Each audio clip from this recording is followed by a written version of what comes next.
Hey guys, welcome back to another episode of How to Rip. In today's lesson of the week, we're going to discuss a few improvement points for the intermediate surfer. Specifically, 3 main things that we think intermediates can work on to progress to an advanced level. So let's get into it.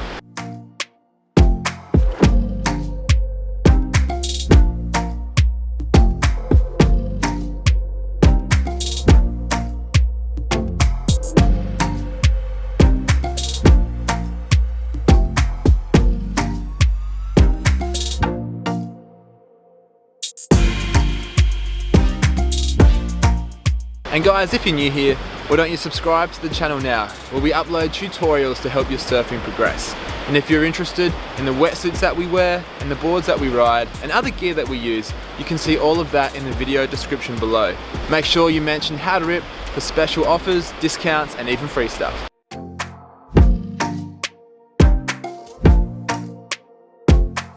In my last video, I used footage of my friend Jared, and how he progressed really quickly in a short period of time.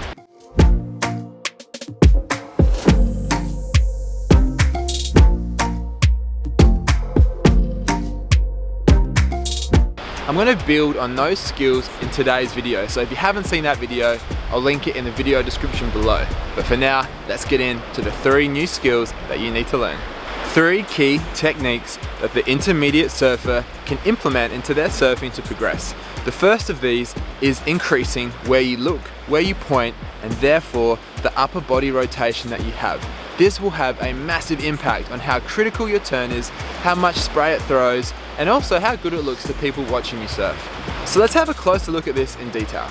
So by looking back instead of just looking down or even looking down the line creates more upper body rotation, which then transfers into your board to bring the board around further, pointing towards the power source, making it look a lot more critical, leaving the board on rail for longer, which creates more spray. Let's have a look at this example. Notice how I look back down to the white water and then my body follows.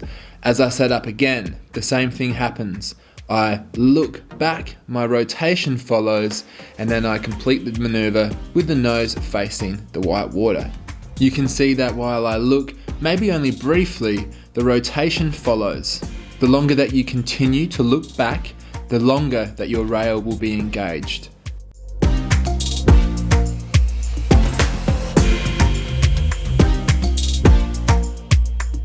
This translates well to a maneuver like this, the roundhouse cutback.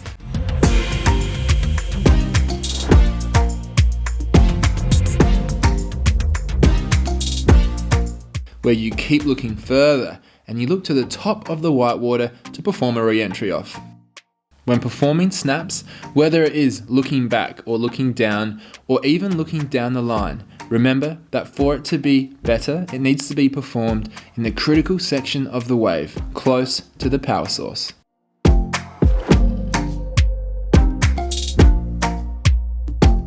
For more examples of this maneuver being performed by the best in the world, look at Kelly Slater, look at Mick Fanning, look at John Florence. They have this maneuver down to a T.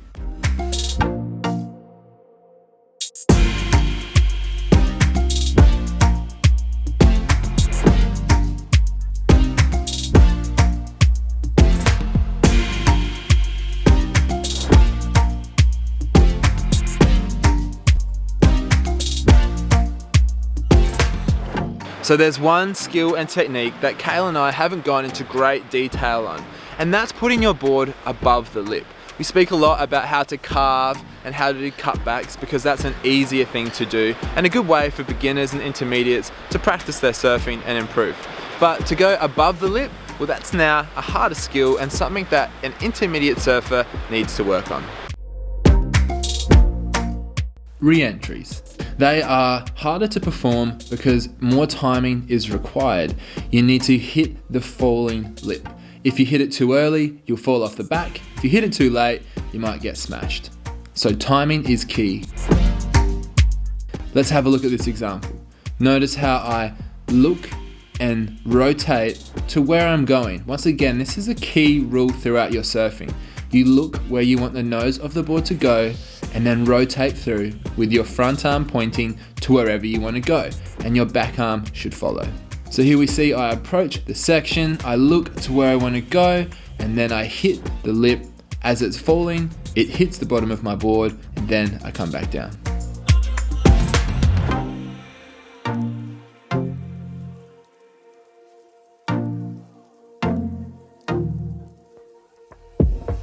It's important to note that with re-entries, the movement in your body positioning, the changes that happen, they need to happen quicker. So you need to be aggressive when you perform these maneuvers. If you perform them slowly, you'll fail.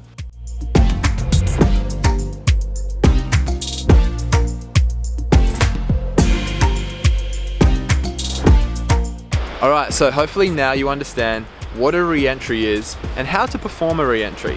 We're also going to have a look at a foam climb, because a foam climb is just a different version of a re-entry, and they're often performed on foamy sections that you have to climb up, compared to a re-entry where you hit the falling lip. So let's have a look at the difference and how you do it. Okay, so while this is a pretty average foam climb, it's still a good example of one.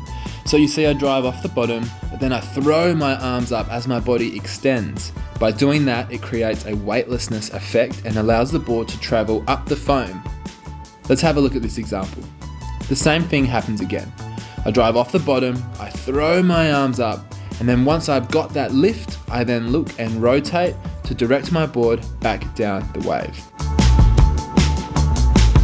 In this example, we see some incorrect technique on my behalf.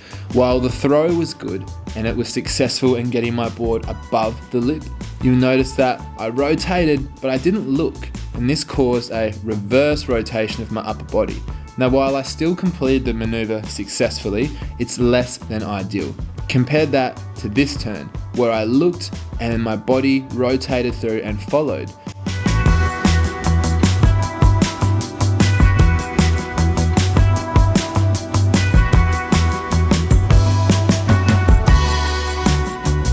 Alright, so we've discussed how to improve your carve. We've discussed how to perform a re-entry and a foam climb. The third point and the final point for an intermediate surfer to progress to an advanced level is linking all these things together on a wave. We've spoken about flow before, we're going to discuss that again and how to link these maneuvers together, because it is the icing on the cake. To surf with flow, you need to link your maneuvers together seamlessly and as fluidly as possible.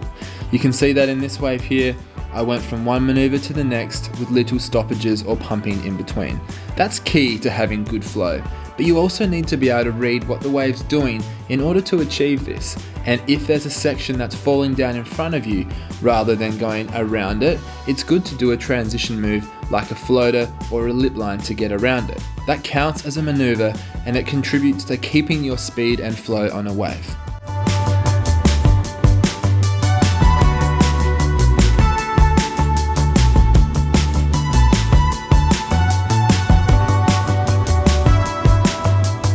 Another key point that we're aiming for to surf with flow is to add a variety of maneuvers together.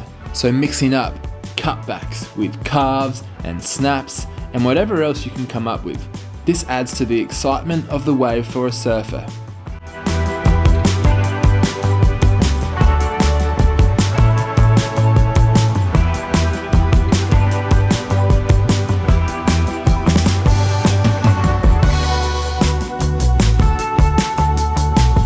One last important tip to surf with flow on a wave is what you're actually thinking, and sometimes surfers can overthink what they're about to do. They can predict what they're going to do on the wave. However, the wave will dictate what turns you do. So by going in with a preconceived idea of what you're going to do can sometimes go against you.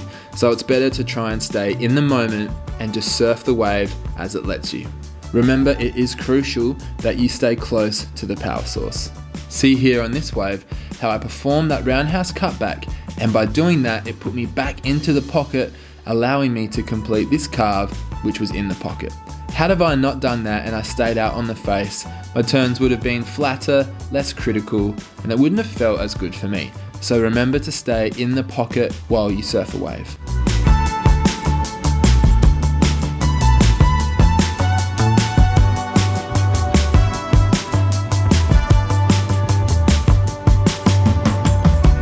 Thanks for watching the video today, guys. I hope that now you understand some key points of how intermediate surfers can start progressing to an advanced level. And this isn't just for the intermediate surfer. Even beginner surfers can have an idea of where they're going and what's ahead of them in their surfing progress. Remember to like the video, subscribe to our channel, and comment below to let us know what else you want to see. Thanks for watching.